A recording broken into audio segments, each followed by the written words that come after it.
അതെന്റെ മോൻ തന്നെ. അപ്പം കണ്ടോ അത് ശരി, ആരാ സ്മാർട്ട്? എന്റെ മോൻ സ്മാർട്ടാ, അതാ കൂടെ വന്നത് ഭാര്യയായിട്ട്. അതിന് നമ്മൾ വിട്ടുകൊടുക്കൂല. അയ്യോ, അതാ ഞാൻ സത്യം. She's very smart. എല്ലാ കാര്യങ്ങളും ഒറ്റയ്ക്ക് മാനേജ് ചെയ്യാൻ മിടിക്കുക ആണ്. പക്ഷെ ഒരു കാര്യം പറഞ്ഞേ, സുപ്രിയ ഭയങ്കര പൊസസീവ് ആണെന്ന്. അതെ. എന്ത് അങ്ങനെ എങ്ങനെയാ തോന്നിയത് മല്ലിക? അങ്ങനെയല്ല, നമുക്കറിയാമല്ലോ. അപ്പോൾ ഞാൻ, എൻ്റെ ഭർത്താവ്, എൻ്റെ കുഞ്ഞ് എന്നൊക്കെ പറയുന്നത് അദ്ദേഹത്തിൻ്റെ ഒരു സാമ്രാജ്യമോ. അവിടെ കടന്നു കയറി ആക്രമിക്കാനൊന്നും ആരെയും സമ്മതിക്കുന്നില്ല. അത് എൻ്റെ സ്വഭാവമാണ്. എന്താ അമ്മയ്ക്ക് ഞങ്ങളുടെ കൂടെ വന്നത്? വേണ്ട, എനിക്കിതാ ഇഷ്ടം. എല്ലാ രണ്ട് മക്കളും കൂടെ വിളിക്കും, വാമ്മേ വാമ്മേ വാമ്മേ.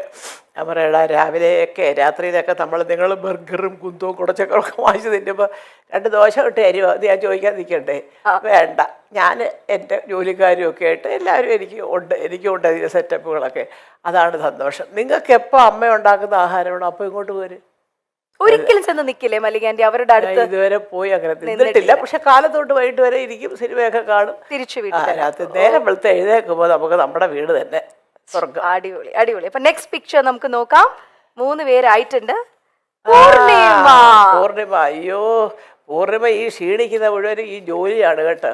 കുറെ നേരം അറിയാമല്ലോ, ഒരു പൊട്ടിക്കൊണ്ട് അതിന്റെ പുറകെ. പിന്നെ മക്കൾ 2 പേരും നന്നായിട്ട് പഠിക്കും. എപ്പോഴും അവർ നന്നായിട്ട് പഠിച്ചുകൊണ്ട് അത് മുഴുവനും പൂർണിമയുടെ തലയില്ല. കാരണം ഇന്ദ്രൻ വീട്ടിലേ ഇല്ല. പിന്നെ എങ്ങനെയാണ് കുഞ്ഞുങ്ങളെ നോക്കുന്നത്? അതുകൊണ്ട് എപ്പോഴും ഞാൻ പറയുന്നൊരു പോയിന്റ് അതാണ്, 2 പേർക്കും അനുയോജ്യരായ 2 പെൺകുട്ടികളെ കിട്ടിയതാണ് അവരുടെ വിജയത്തിന്റെ ഒരു ജീവിത വിജയത്തിലെ ഒരു പ്രധാനം. 50th ഇയറിൽ എന്ത് പറയും? അമ്മയ്ക്ക് 50 വർഷം എന്ന് പറയുമ്പോൾ ഇപ്പം മൊത്തത്തിൽ എത്ര വയസ്സായെന്ന് അറിയാമല്ലോ അല്ലേ? അപ്പം അതുകൊണ്ട് ഇതുപോലൊക്കെ സ്നേഹത്തോടും അതിലൊക്കെ ജീവിച്ചു പോവുക. അപ്പോഴേ ജനം പറയുള്ളൂ അമ്മയുടെ സ്വപ്നങ്ങൾ സഫലമായി.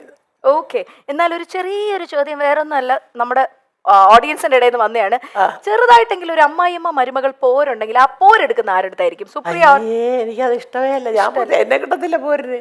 ഞാൻ ഇവരുടെ കൂടെ താമസിക്കത്തില്ലല്ലോ.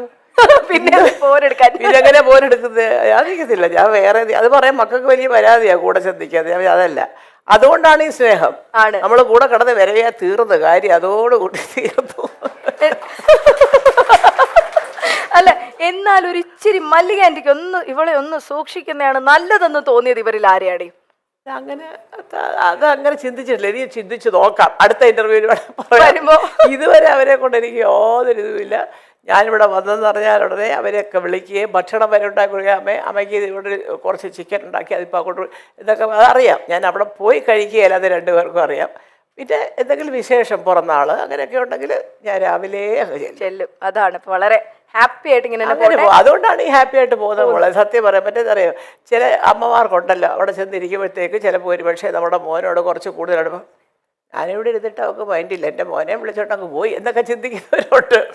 അല്ലല്ല, എന്നാൽ ഈ അമ്മമാർക്കൊരു ആൺമക്കളോട് ഒരു പ്രത്യേക ഒരു ഇഷ്ടം അല്ല. അത് പലർക്കും ഉണ്ട്, പൊസസീവ്നെസ് കൂടുതല അമ്മമാർക്ക് ആൺപിള്ളേരോട്. പക്ഷെ ഞാൻ പറയുന്നത് നമ്മൾ ചിന്തിക്കേണ്ടതേ, നമ്മളാണ് ആ സ്ഥാനത്തെങ്കിലും നമുക്കൊരു ജീവിതം വേണ്ടേ? ഞാൻ, എൻ്റെ ഭർത്താവ്, എൻ്റെ കുഞ്ഞ്, അതിനകത്ത് ഒരുപാട്. പക്ഷെ തെറ്റ് കണ്ടാ പറയണം, അത് കാണിച്ചത് ശരിയായില്ല എൻ്റെ മോനെ എന്ന് പറയാം. അത് ഇഷ്ടപ്പെട്ടാലും ഇഷ്ടപ്പെട്ടില്ലെങ്കിലും പറയാം. ചുമ്മാ എന്തിനാ?